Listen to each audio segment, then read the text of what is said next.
한 여성이 어머니와 함께 저녁 식사를 하고 있습니다. 그때 여성이 한 남자의 이름을 꺼내는데요. 순간 엄마의 표정이 굳더니 딸을 향해 밥그릇을 내던집니다.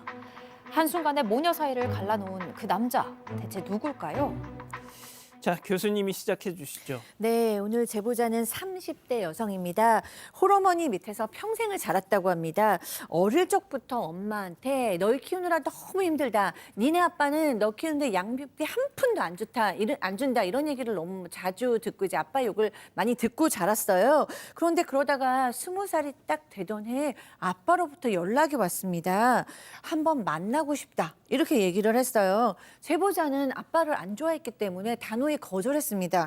그런데 갑자기 아빠를 그렇게 싫어하던 엄마가 아빠가 너 만나게 해주면 엄마한테 예전에 못 줬던 위자료 준대더라. 그 돈 안 받을 거니 네가 엄마 좀 도와줘라 그러면서 만남을 강요했다고 합니다. 그래서 만났어요? 네, 만났습니다. 처음 본 아빠였지만 역시 피는 못 속인다고 얼굴을 보자마자 내 아빠구나 이런 생각이 들었다고 해요.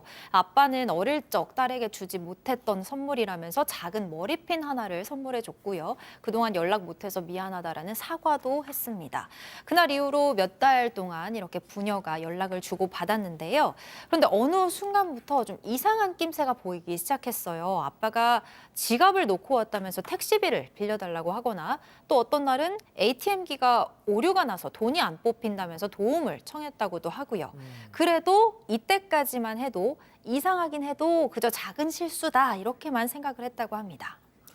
자, 제보자는 아직 생일도 안 지난 당시에 만 18세 소녀였는데 이 무리한 아버지 요구가 계속됩니다. 직접 제보자 얘기 들어보시죠.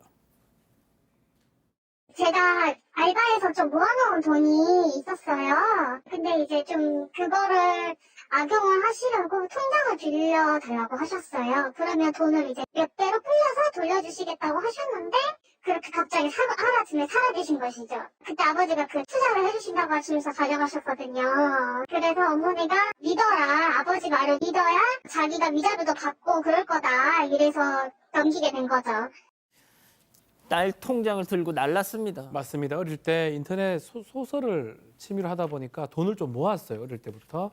그 어릴 때 모은 돈을 갖고 아버지가 그 돈 나한테 맡겨두면 부동산 투자를 해가지고 10배로 불러주겠다라고 얘기를 해서 권유를 했다고 하는데 엄마 역시 비슷하게 얘기를 했다고 해요. 아빠한테 숨겨둔 돈이 있다.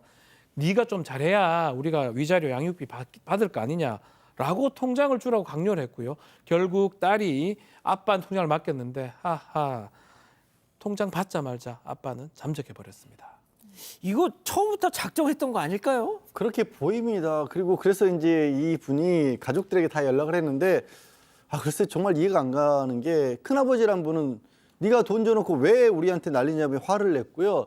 그리고 그때 아빠라는 사람한테 여자친구가 또 있었대요. 그런데 여자친구라는 사람이 선물 받은 명품 가방이라고 SNS에 떡 사진도 올리더랍니다. 그래서 혹시 우리 아빠가 사준 거냐라고 그렇게 메시지를 보내서 물어봤더니 예. 차단당했답니다.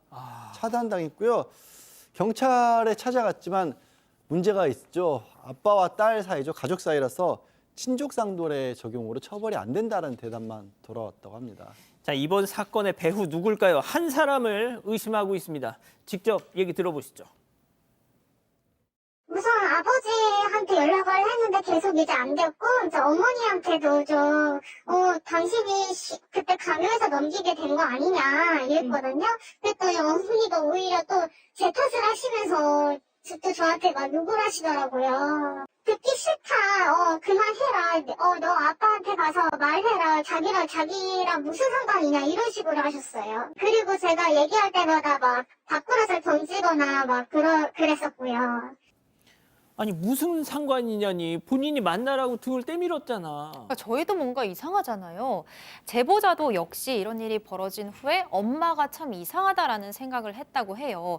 그도 그럴 게 알고 보니까 부모님이 이혼을 했던 그 사유, 아빠가 주변에 돈 사고를 치고 다녔기 때문이었고 심지어 이혼 직전엔 엄마뿐 아니라 외할아버지 돈까지 훔쳤다고 해요. 뒤늦게 이 사실을 알게 된 제보자가 엄마한테 아니 왜 그런 사기꾼을 나보고 만나라고 한 거냐라고 따져봤는데 엄마는 아빠 얘기만 나오면 듣기 싫다, 네 아빠한테 따져라면서 제보자한테 욕설을 하기도 하고요. 심지어 폭행을 한 적도 있다고 합니다. 박 변호사님 뭐예요 이거? 그러니까 의심이 들만도 하죠. 엄마 아빠가 짠 거 아니냐. 그래서 자꾸 물어보면 몰라. 그래서 그런 말만 반복하면서 오히려 폭행까지 했다고 해요, 딸한테. 그러다 보니 제보자가 돈도 잃고 또 맞기도 하고 이러니까 충격으로 우울증하고 대인기피증에 빠졌다고 하고 한 10여 년간 집에만 머물면서 운동 생활을 이어갔다라고 합니다. 또 그렇게 하니까 엄마가 더 밖에 나서 돈 벌어라고 더 혼냈다라고 하고요. 친족상조례법 최근에 개정이 됐는데 혹시나 이게 뭐 뉴스를 보고 좀 자기가 처벌할 수 있는 방법이 없는지 이런 것 고민을 하고 있다고 합니다. 양 변호사님 개정에 어떤 효과를 누릴 수 있습니까?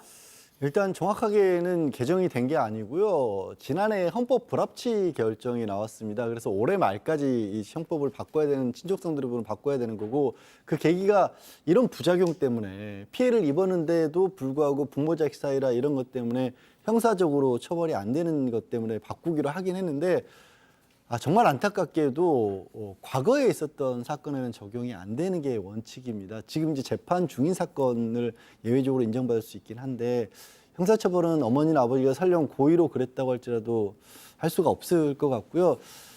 민사소송을 생각해 볼 수는 있겠습니다만 그런데 이건 좀 시간이 오래돼서 어떻게 될지 잘 모르겠습니다. 예. 교수님, 이 엄마라는 사람이 제일 이상합니다.